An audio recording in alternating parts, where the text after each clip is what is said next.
കുട്ടവഞ്ചിയിലാണ് ഇവർ കയറുന്നത്. ഈ കുട്ടവഞ്ചിയിൽ കയറുന്നതിന് അല്പം ഫിസിക്സ് കൂടെ അറിയണം കേട്ടോ. അതാണ് ഒരു സൈഡിലോട്ട് ഇരുന്ന് കഴിഞ്ഞാൽ ആ സൈഡിൽ തന്നെ താഴ്ന്നു പോകും. എതിർവശങ്ങളിലിരിക്കും.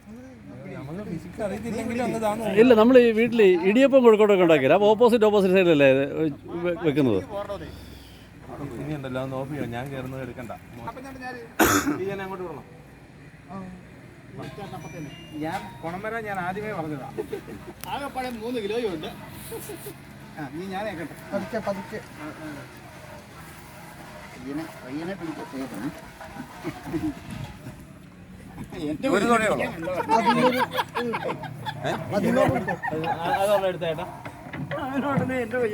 ആരൊക്കെ തോന്നണത്?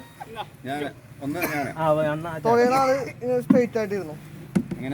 സ്ട്രൈറ്റ് അടുത്ത് തോന്നിയിലേക്ക് നോട്ടോ. അപ്പോൾ ഞങ്ങൾ ഓക്കെ.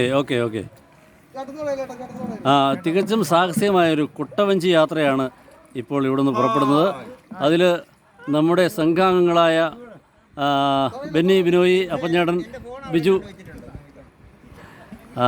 സിജോ, കുട്ടിച്ചേട്ടൻ എന്നിവരാണ് അതിൽ യാത്ര പുറപ്പെടുന്നത്.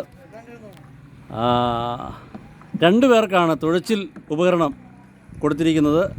അവർ പരിണിതപ്രജ്ഞരല്ലെങ്കിലും നന്നായിട്ട് തന്നെ തുഴയാൻ ശ്രമിക്കുന്നുണ്ട്. മുക്കുവന്മാരാണെന്നാണ് അവർ തന്നെ അവകാശപ്പെടുന്നത്. എന്തായാലും തിരക്കേടില്ല, അവരുദ്ദേശിക്കുന്ന ലക്ഷ്യത്തിലേക്ക് തന്നെ നീങ്ങുന്ന കാഴ്ചയാണ് കാണുന്നത്. ഇത് മറ്റ് ബോട്ടുകളെ അപേക്ഷിച്ച് ഇവിടെ തുഴച്ചിൽ ബോട്ടുണ്ട്, പെഡൽ ബോട്ടുണ്ട്, അതുപോലെ തന്നെ കയാക്കിംഗ് ഉണ്ട്, ഫൈബർ വള്ളമുണ്ട്.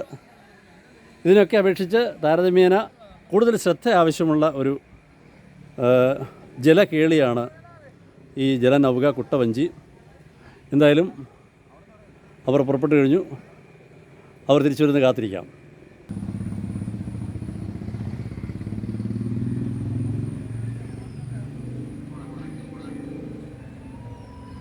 കുട്ടവഞ്ചിയിലെ യാത്ര അകലക്കാഴ്ചകളിലാണ് നമ്മളിപ്പോൾ കാണുന്നത്. ചെറായിയിലെ മത്സ്യഫെഡിൻ്റെ നിയന്ത്രണത്തിലുള്ള ഒരു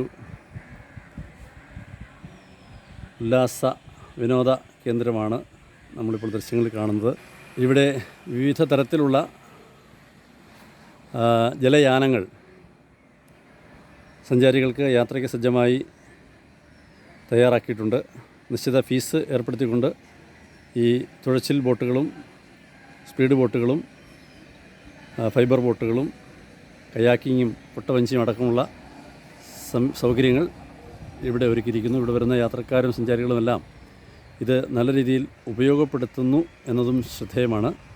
അതുപോലെ തന്നെ ഊഞ്ഞാലുകൾ, അതുപോലെ തന്നെ ഇരിപ്പിട സൗകര്യങ്ങൾ, കായൽപ്പരപ്പിൻ്റെ മധ്യത്തിലായി ക്രമീകരിച്ചിരിക്കുന്ന ചെറിയ കോട്ടേജുകൾ, കായൽ ഓരത്തായി സ്ഥാപിച്ചിരിക്കുന്ന ഇരിപ്പിടങ്ങൾക്ക് പുറമെ കായലിൻ്റെ മധ്യത്തിലൂടെ കുറുകെ കായൽ മുറിച്ച് കടക്കുവാൻ ഉതകും വിധത്തിൽ ഉള്ള മനോഹരമായ മേൽപ്പാലങ്ങൾ.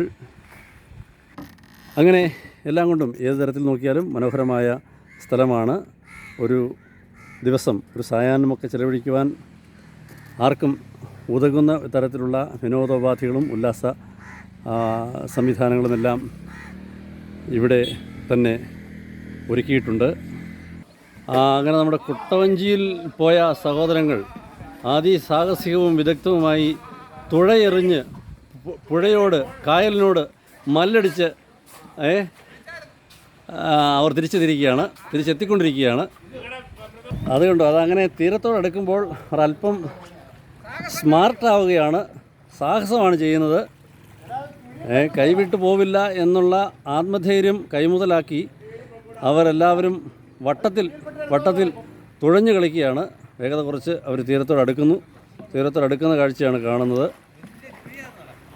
അപ്പോൾ അങ്ങനെ സാഹസികത ആൾ രൂപങ്ങൾ 6 മഹാരഥന്മാർ, ബിജു, അപ്പഞ്ചേട്ടൻ, ബെന്നി, ബിനോയ്, സിജോ, കുട്ടിച്ചേട്ടൻ, അങ്ങനെ 6 മഹാരഥന്മാർ അവരുടെ ദൗത്യം പൂർത്തിയാക്കി കരയിൽ എത്തിച്ചേർന്നിരിക്കുന്നു. അങ്ങനെ കുട്ടവഞ്ചിയിലെ യാത്ര അവർ വിജയകരമായി പൂർത്തിയാക്കി തിരിച്ചെത്തിയിരിക്കുന്നു. ഇനി ഊണ് കഴിക്കാനുള്ള സമയമാണ് എന്നാണ് ഇവിടെ മനസ്സിലാക്കുന്നത്. ഈ കുട്ടവഞ്ചിയിൽ കയറുന്നതും ഇറങ്ങുന്നതും അല്പം സൂക്ഷിക്കണമെന്നാണ് ഇവിടെയുള്ള നടത്തിപ്പുകാർ പറയുന്നത്. അതിൻ്റെ വശങ്ങളിലേക്കുള്ള വെയിറ്റ് ബാലൻസ് ചെയ്ത് വേണം ഇറങ്ങുന്നതിന്. അപ്പോൾ ഭാരമുള്ളവരും ഭാരം ഇല്ലാത്തവരും ആനുപാതികമായി ഒന്ന് മനസ്സിലാക്കി വേണം എഴുന്നേക്കാൻ. അങ്ങനെ ഓരോരുത്തരായി കുട്ടവഞ്ചിയിലെ യാത്ര പൂർത്തിയാക്കി എല്ലാവരും കരയ്ക്കെത്തിയിരിക്കുകയാണ്. ലാസ്റ്റ് വൺ ബിനോയും ഇറങ്ങി.